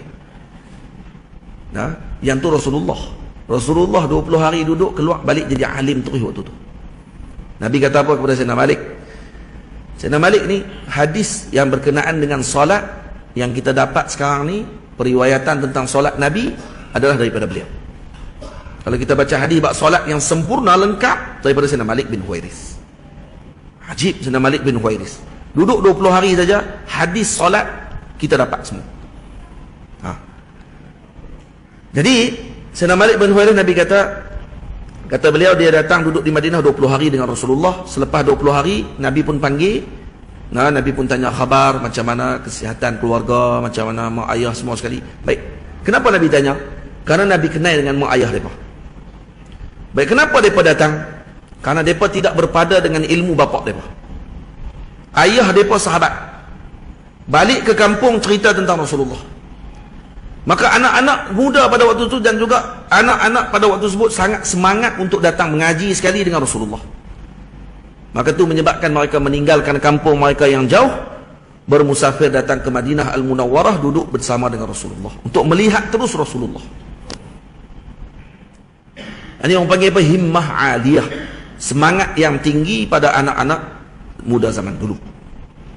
Jadi macam tu juga perlu dikenalkan anak-anak kita dengan alim, perlu dikenalkan anak-anak kita dengan para salihin, para awliya Allah Subhanahu wa taala. Moga tu jadi semangat kepada mereka untuk mereka meniru dan menjadi seperti kelompok tersebut. Kenalkan mereka dengan ulama, kenalkan mereka dengan orang-orang yang soleh. Insya-Allah anak kita nanti akan jadi semangat nanti untuk menjadi seperti itu. Dan sebut pula jadi macam tu. Dan sebab tu kata ulama, kalau waktu makan dengan anak-anak, maka antara cara pendidikan ketika makan dengan anak-anak ialah dengan membanyakkan sebutan tentang orang-orang soleh. Cerita orang-orang soleh, cerita pasal tentang Rasulullah, cerita adab-adab Nabi ketika makan, cerita adab para sahabat Nabi, cerita pasal sahabat Nabi, apa sajalah. Jadi ini satu perkara yang perlu ibu ayah ambil berat juga. Lepas tu dia pun kena baca juga lah pasal sahabat-sahabat Rasul, dia pun kena dengar juga lah pasal para Nabi, para awliya, para salihin, untuk cerita dekat anak-anak waktu ketika makan. Dan jangan makan duduk diam je. Ni anak kita nak cerita sikit pasal pengajian dia tadi, pak marah pula dah. Anak baru duduk makan. Lain lah, nasi penuh mulut, lepas tu sambil sembang, nasi tu maksudnya 4 biji dah duduk masuk dalam pinggan pak tu, yang pak marah tu. Dengan ayak sirap pak tu. Ayak sirap pak tu sebelah ni. Yang anak tu, tadi sekolah tu, masuk 4 biji dah dalam tu. Aku kata budak ni, dah cakap bagi habis dulu dalam mulut tu. Bagi habis dulu kunyah dalam mulut tu, baru cakap. Bukan larang cakap, tak. Islam tidak melarang untuk anak kita bercakap ketika makan, tapi sederhana. Jangan terlalu bising, jangan terlalu diam. Terlalu diam, siapa dia? Yahudi. Orang Yahudi dia diam suruh waktu makan. Lepas tu dia ajak kita pula tu. Etika makan. Lebih hotel dia tengok kalau kita makan. Apa bunyi ting sikit, oh malu oh. Tu daripada mana tu mai tu? Baik, adakah salah kalau kita ikut, kata oh tu Yahudi punya tu? Tak dalam salah. Lepas tu dia etika. Tak kita salah. Cuma tak payahlah buat teruk. Ya. Padahal tadi juga ting duk tengok kita tu, dia kalau pergi makan kedai mamak sama dia tukar tempat ya. Dia pergi duduk tempat prestige sikit, dia kena cedok tak mau bagi bunyi macam ni. Jangan cedok macam ni, bunyi jadi ting terus lah bunyi. Makan jangan habis, tinggal sikit, malu kat orang. Siapa ajak ni? Ni tak boleh pakai. Makan kena tinggal sikit, kek pun ambil sikit. Dah angkat sila. Makan sikit je. Kita disuruh makan sampai habis, tak ada pajak suruh makan tinggal sikit je. Kerak pisang pun buat teruk. Kita ambil pisang buka, cuma dulu tak, mereka kerak macam ni, kerak macam ni. Buat teruk. Etika. Itu baru dikira prestige. Pakai macam ni sikit, bubuh tali, bubuh kain kat ini, kan, makan. Kita baru A dia bagi. Baik, salah ke secara total? Tidak salah secara total. Boleh tak kalau kita nak ikut? Tak ada masalah kalau tidak ada larangan dalam syarak. Kan? Tak ada larangan dalam syarak. Kita tak kata salah cara ni. Tak. Tidak salah kalau tidak ada larangan dalam syarak. Dan Nabi kita Muhammad SAW disuruh untuk mukhalafah dengan Yahudi ketika benda tadi disuruh untuk mukhalafah. Ada benda yang tidak mukhalafah, tak payah, tak ada masalah apa. Untuk kita ikuti dan kita orang panggil apa, buat macam tu, tidak ada masalah. Ya, afdalnya makan dengan tangan. Afdalnya macam tu. Tapi kalau kata kalau nak makan dengan sudu dan garpu dan seumpamanya, maka tidak ada masalah. Kalau tadi tidak bercanggah dengan syarak. Hukumnya adalah harus. Tamam. Baik. Kalau orang Yahudi dia makan senyap. Orang Kristian dia makan bising sangat pula. Seimbang sampai tak berhenti. Belaga pinggan, belaga cawan, belaga bini orang, itu semua. Itu bawa tu. Tapi kalau kata Islam sederhana. Khairul umur awsatuha. Tidak terlalu bising, tidak terlalu diam. Jadi makan sembang, tanya khabar, benda yang elok-elok. Karena dengan sebut nama orang soleh turun rahmat Allah Subhanahu wa taala ketika kita makan tadi. Tamam? Itu yang diajar oleh Nabi, samillah kul biyaminik, makan dengan tangan kananmu, wa kul mimma yalik. Ini ajaran kita kepada anak-anak ketika mana? Ketika mana bersama dengan mereka, waktu main macam mana nak main, waktu duduk dengan orang dewasa macam mana. Kalau duduk orang tengah duduk bersembang, jangan campur contohnya. Kalau nak menyampuk, minta izin. Nak bagi pandangan ke apa, minta izin, tanya. Kalau tengah duduk sembang, mak dia sembang, dia duduk kalut dengan duduk kuih mak dia, nak suruh balik. Jom lah. Mak pula duduk, ish budak ni, ish. No, budak-budak balik. Tak apalah, kami minta izin balik dulu. Dalam kereta, tak kata apa. Tak kena kata. Kalau mak dengan ayah tengah sembang, jangan menyampuk. Dan ni tidak ada lagi adab bagi kanak-kanak zaman lah. Anak-anak zaman lah, kerana tidak ada adab tu lagi. Kerana mak ayah kadang-kadang bercakap berbuih mulut pun tak ini juga. Sebab apa? Sebab tidak dididik sejak daripada usia dini. Dia tak ada dengan nazrah.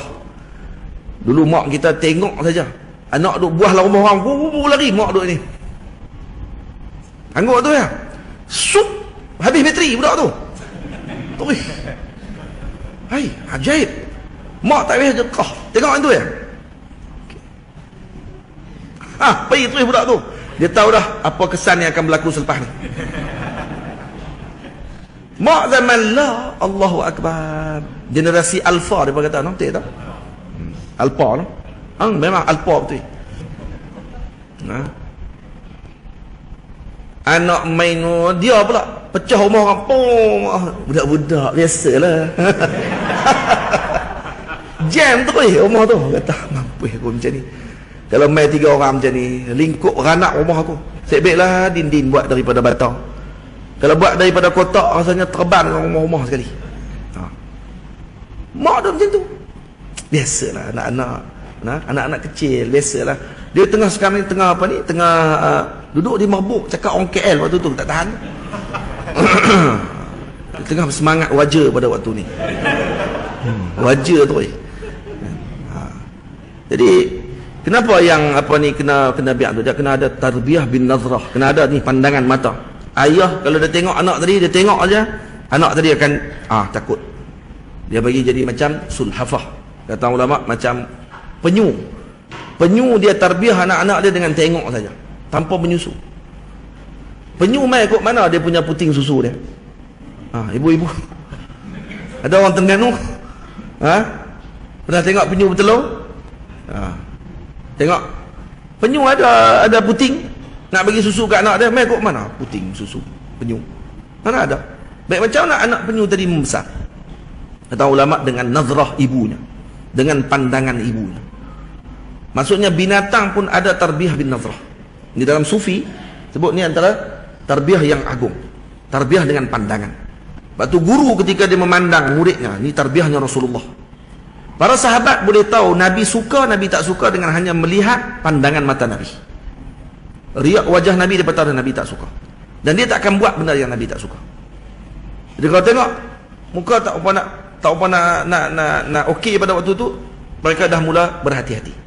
Ada benda tak kena ni, hak dia buat. Ni dah muka tok guru dah berubah dah, dia duk pulun lagi nak bagi kena marah. Ini memang cari bahasa yang main. Ya. Jadi kalau kata apa ni penyu macam tu, ini disebut oleh Al-Imam Abdul Qadir Ar-Rifai rahimahullah dalam kitab beliau, dan juga disebut oleh guru kami Maulana Syekh Yusri hafizahullah, cerita berkenaan dengan tarbiyah penyu.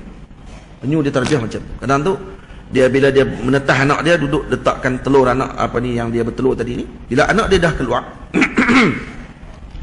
sepanjang waktu ketika mana sebelum anak tadi menetah, ibu penyu ni dia akan buat apa? Dia akan naik setiap masa untuk tengok telur tadi. Dia akan tengok daripada jauh. Tengok, lepas tu dia akan masuk balik. Katanya dengan penglihatan tadi memberikan gizi kepada anak-anak tersebut. Ini tarbiyah yang ajaib yang Allah Ta'ala bagi kepada binatang, diperlihatkan dalam alam kita sekarang. Lepas tu mak ayah kena ada tarbiyah tu. Dia kena ada balik. Jadi anak-anak kalau nampak buah dia ni, hati sikit. Dia tahu dah sekejap nak kena gutir teruk dalam kereta lagi. Ni duk habak je nak gutir, haram tak gutir pun. Satgi kalau buat mak gutir satgi. Lepas tu esok buat tak gutir juga. Satgi buat lagi mak gutir. Tak usah duk habaq mak gutir. Gutir terus. Gutir sedah tu, baru dia tahu. Langit tinggi rendah. No? Terangkat set-set burn tu. Oh, naik atas tu dalam kereta. Wah, teriak sedah. Lepas ni esok dia kata, nak buat lagi? Nak kena macam semalam? Cukup. Dia kata berpada dah dengar semalam pun jadi dah. Tak perlu lagi diulangi balik benda tadi. Pak tak kata apa, pak bawa kereta kan. Ya, jenis ni. Pak ni lebih bahaya lagi. Jenis-jenis apa ni, silent killer ni. No? Jenis tu paling bahaya sekali zaman dulu. Kita paling takut dengan ayah yang tak pernah marah ni. Itu yang paling kita takut sekali. Ni anak-anak dulu. Zaman lah, pak tak kata apa, mak pula tolong tambah, pak marah, mak marah pak pula. Ni masalah. Pak marah anak ya, marah apa? Satu kesalahan paling besar ketika mana ayah marah anak, mak marah ayah tadi depan anak-anak. Maka ni akan menghilangkan respect dan juga kehormatan ayah tadi di depan anak-anak tersebut. Nanti kita akan baca nanti dalam. Ini baru baik pertama ni. Ini satu ni, awalin nashwi. Saya bagi tamhid saja ni, bagi perhatian untuk buaya semua faham pendidikan kita dalam Islam sebenarnya mempunyai peradaban yang luar biasa. Ini saya hari ini hanya baca pendidikan pada zaman Nabi. Sebahagian saja ni, sikit saja ni. Bulan depan saya akan sebutkan pula bagaimana bentuk pendidikan pada zaman Umayyah. Pada zaman Kesultanan Umawi. Nanti akan sebut lagi nanti Kesultanan Abbasi. Kemudian setelah tu Kesultanan Allahumma salli ala sayyidina Muhammad Andalus dan seumpamanya. Bagaimana mereka didik anak-anak pada zaman tersebut sehingga terbitnya universiti dan juga madrasah-madrasah yang luar biasa di tempat mereka pada zaman tersebut. Ini kesemuanya adalah menunjukkan bahawa Islam sangat mengambil berat tentang pendidikan terhadap kanak-kanak dan juga wanita khususnya. Dan ini berbeza dengan peradaban yang terdahulu yang mereka hatta kata para muarrikhin, ahli sejarah menyebutkan pada ketika mana zaman kerajaan Umawi dan seumpamanya mereka memerintah, ketika tersebut di barat wanita dan kanak-kanak masih lagi terbiar pada waktu itu. Kerajaan Umawi pada waktu itu telah membina kanak-kanak dengan luar biasa. Sehingga disebutkan dalam sebahagian kisah para sahabat Nabi ridwanullah alaihim ajma'in, diceritakan tentang bagaimana mereka mempelajari ilmu pada ketika tersebut di madrasah-madrasah pada zaman dahulu. Apa dia cerita dia? Ketika mana mereka masuk ke dalam sekolah, disebut di dalam kitab Khalid ibn al-Walid, disebutkan bahawa beliau telah menahan ataupun menawan Sulaim ibn Amir, kibar tabi'in. Sulaim bin Amir adalah kibar tabi'in yang agung, yang besar, yang ditawan pada ketika mana peperangan oleh Sayyidina Khalid bin Al-Walid. Sayyidina Khalid Al-Walid menjadikan dia sebagai hamba. Tetapi ketika mana Sayyidina Khalid Al-Walid hadir ke Halab membawa bersama dengan Sulaim bin Amir, maka qala falamma qadimna ala Abi Bakr radhiyallahu taala anhu ja'alani fil maktab. Jadi bila mana kami datang ataupun sebenarnya Sayyidina Khalid bagi hadiah budak ini, Sulaim ini, kepada Sayyidina Abu Bakar. Untuk Sayyidina Abu Bakar menjadi khadam kepada Sayyidina Abu Bakar. Apa yang berlaku? Sayyidina Abu Bakar radhiyallahu anhu meletakkan Sulaim di maktab. Maktab ni apa dia? Kutab. Di sekolah. Pergi ke sekolah waktu itu. Wa kana al-muallim yaqulu li, kata Sulaim, muallim pada waktu tersebut mengajar. Tengok ni, torik tadris, cara pedagogi pada zaman sahabat Nabi. Nanti kata beliau, kana al-muallim yaqulu li, muallim kata kepada saya, uktubil mim. Uktubil mim, tulis mim. Suruh saya tulis mim. Bertulis mim, tengok. Dia kata, fa idza lam uhsinha qala li dawwirha. Bila aku tak pandai tulis mim, maka guru tadi kata kepada aku, buat bulat. Buat bulat dulu. Ij'alha misla aini baqarah. Jadikan bulat tadi seperti mata kerbau, mata lembu. Maka mata lembu macam mana dia tengok. Jadi maksudnya sini dikaitkan dengan alam yang ada di depan mata, budak ni pernah tengok. Baik mata lembu macam mana, bulat macam tu. Buat bulat macam tu. Jangan sebut bulat saja, mungkin budak tu pening bulat. Bulat ni macam-macam jenis bulat. Nah, spera apa ada? Bulat melonjong pun ada. Bulat macam mana? Bulat macam mata lembu. Bulat macam bola contohnya. Itu bukan bola. Bola tak bulat, bola spera. Jadi budak ni pun bila disebut Amir ni, Sayyidina Amir ni bila disebut macam Sulaim, maka dia kata ij'alha mudawwaran ataupun daur ka ainil baqarah, seperti mata lembu. Cuba tengok lah. Jadi kalau nak tulis huruf mim buat mana? Buat macam mata lembu, tarik mim. Yang tu. Jadi budak tu boleh tulis zaman tu. Ni tarik tadris pada zaman tu. Jadi kita tengok macam mana para sahabat dulu mengajar para budak pada waktu ketika tersebut. Sebenarnya sangat bagus untuk kita ambil perhatian dengan perkara tadi. Sayyidina Abi Darda radhiyallahu terakhir, Sayyidina Abi Darda rahimahullahu taala wa radhiya anhu, beliau di antara yang paling masyhur ketika zaman para ashabul para khulafa ar-rasyidin. Tak tahu zaman bila ni, zaman Sayyidina Abu Darda, zaman Sayyidina Umar ataupun Sayyidina Abu Bakar, beliau memimpin majlis Quran di Masjid Nabi sallallahu alaihi wasallam. Masjid Nabi kan? Nah. Dia memimpin majlis Quran pada zaman tersebut. Dan bagaimana majlis tadi dipimpin oleh beliau? Kata dalam kitab disebut, kana Abu Darda yunazzimu tullabah wa yuwazzi'uhum fi majmu'at. Beliau akan membahagikan para murid beliau dalam bentuk kumpulan-kumpulan. Satu kumpulan 10 orang. 10 orang. Dan kemudian ada seorang irrif. Irrif ni apa dia? Tukang ulang balik bacaan. Sayyidina Abu Darda akan duduk di depan di atas kursi besar dan akan melihat bacaan tadi. Dan murid-murid ni akan baca Quran, mengulang hafalan mereka dan membacakan kepada irrif, kepada yang kepala mutalaah tu. Dan setelah mana kalau kepala mutalaah pun tak boleh nak jawab ataupun dia pun tak faham macam mana nak baca, maka akan dirujuk kepada Sayyidina Abi Darda radhiyallahu anhu. Jadi dengar macam tu. Ini sistem pada zaman tersebut. Ada satu sistem lagi yang dilakukan di sebahagian tempat. Di Mesir dulu pun ada macam tu, iaitu guru akan duduk di depan ni dan murid ni akan datang ramai dan pakat baca semua surah masing-masing. Dan dia boleh tegur semua hak salah dalam majlis. Satu majlis. Kawan ni baca Baqarah, kawan ni baca Ali Imran, kawan ni baca surah Al-Mulk, kawan ni baca ni. Baca sama. Tapi dia boleh tahu ni salah. Ulang balik bacaan. Maksudnya dia boleh dengar semua dalam satu masa. Faham?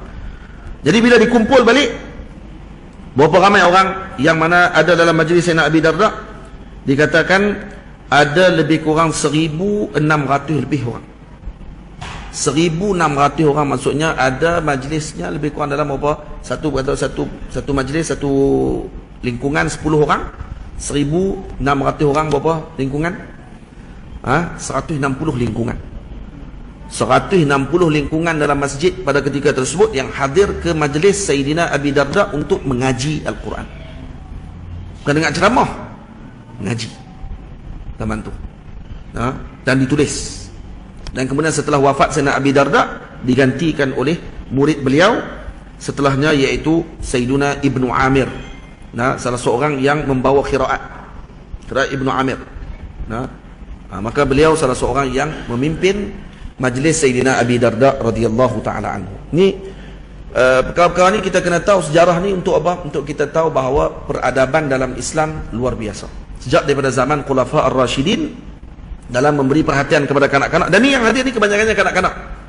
1,600 ni kanak-kanak kebanyakannya. Tu hafal Quran, mengulang Quran dan seumpamanya. Ada ni yang membentuk mereka menjadi generasi yang luar biasa setelahnya, dan moga-moga kita juga akan mengulang kembali sejarah tersebut, menjadikan generasi kita pada ketika ini menjadi generasi yang luar biasa insya-Allah taala. Tamam? Jadi adab kita untuk mengajarkan adab kepada para ulama, kepada anak-anak ni, faedahnya kata Al-Imamul Ahdal radhiyallahu taala anhu, dia kata termasuk adab untuk kita ajar kepada anak-anak ketika kecil adalah adabnya dengan Allah, adab dengan para nabi, adab dengan Al-Quran, adab dengan ilmu, adab dengan ulama, adab dengan masyayikh, orang tua-tua, adab dengan para sahabat, ini para temannya, adab dengan al-azwaj wal aulad, adab dengan isteri, adab dengan anak-anak, adab dengan para murid kalau dia jadi guru, adab dengan sairil fuqara wal masakin. Ini antara adab-adab yang dinukilkan oleh Al-Imamul Jarhazi dalam syarahan beliau bagi kitab fiqh yang dikarang oleh Al-Imamul Jarhazi rahimahullahu ta'ala. Jadi Bukan hanya adab makan sahaja. Tapi kenapa dia ajar adab makan dulu? Karena makan adalah perkara pertama yang akan diminati oleh seorang kanak-kanak yang telah sampai umur. Budak ni ketika mula dia naik umur dia akan suka makan. Waktu tu dia ajar adab makan. Dan saya pun teringin nak tulis satu kitab berkenaan dengan adab makan. Dan saya dah tulis kitab berkenaan dengan ni, pendidikan kanak-kanak. InsyaAllah dalam proses dah siap dah cetakkan kitab 8 perkara yang perlu dilakukan oleh ibu dan ayah dalam tempoh 7 hari kelahiran anak. Apa benda yang nak kena buat dalam 7 hari kelahiran anak? Ada 8 benda nak kena buat. Pun saya dah tulis. Yang tu saya terjemah ataupun saya tambah juga sedikit ta'liq daripada kitab Syekh Amjad Rashid hafizahullah ta'ala. Dalam kitab tu Fathul Wadud. Hukum kenaan dengan ahkamil maulud, hukum-hakam kelahiran kanak-kanak. Ada 7-8 benda yang kena buat dalam masa 7 hari.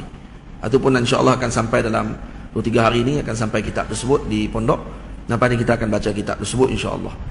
Jadi yang tu ketika dah lahir. Setelah dah lahir, benda 8 tu kena buat. Patutnya baru baca kitab ni. Baru dah didik budak-budak. Cuma satu saya tak tulis lagi. Sebelum beranak budak-budak tu nak kena kahwin ni dah. Kitab nikah tak tulis lagi tu ya. Soal lepas ni kita tulis pula. Ada dah banyak ulama tulis tapi saja nak buat ramai orang ni. No? Buat ramai. Jadi tulis pi lah. Apa habis dak buat kan. Jadi apa ni memenuhkan maktabah dia panggil. Jadi tulis yang tu baru ikut turutan dia.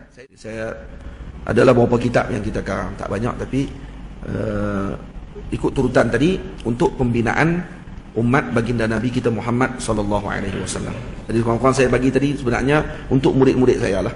Kalau mereka contohnya nanti dah tak ada apa nak mengajak, contohnya kok nak meneruskan bacaan kita tadi, kalau depa ikut turutan tu insya-Allah akan terbina. Apa ni mengikut turutan proses bermula daripada kanak-kanak tadi kecil sehingga mereka nak kena mengaji kitab apa. Saya dah tulis kebanyakan daripada tulisan tersebut menyambung sampai kepada pembinaan kanak-kanak tadi ketika mereka dewasa. Dan moga-moga semua dapat manfaat yang baik daripada pertemuan kita pada hari ini. InsyaAllah pada minggu depan kita akan bertemu lagi. Minggu depan, pada bulan depan. Minggu depan. Woi, terima kasih apanya. Siap sana. Nanti insyaAllah kita akan bertemu lagi pada pertemuan akan datang. Saya mohon ampun, mohon maaf. Moga-moga Allah Ta'ala berkati dan memberikan kebaikan kepada pihak majlis, pihak Masjid Al-Bushra dan juga seluruh para hadirin, ibu ayah, abang, kakak-kakak, muslimin dan muslimat, para santri yang hadir ke masjid ini, dan moga Allah memberkati masjid ini dan juga seluruh yang mendirikan dan menjayakan masjid ini, Tuan Imam Ustaz Firdaus dan ahli jawatan kuasa beliau dan seluruh yang memajukan rumah Allah Subhanahu wa taala sehingga menjadi tempat yang tidak lagi menjadi orang panggil apa? Tidak asing daripada masyarakat. Insya-Allah. Jadi moga-moga tu semua akan menjadi mizan hasanat kita semua di akhirat kelak dan akan mendapatkan syafaat daripada Nabi kita Muhammad sallallahu alaihi wasallam. Aqulu qouli hadza astaghfirullahal azim li wa lakum. Assalamualaikum warahmatullahi wabarakatuh.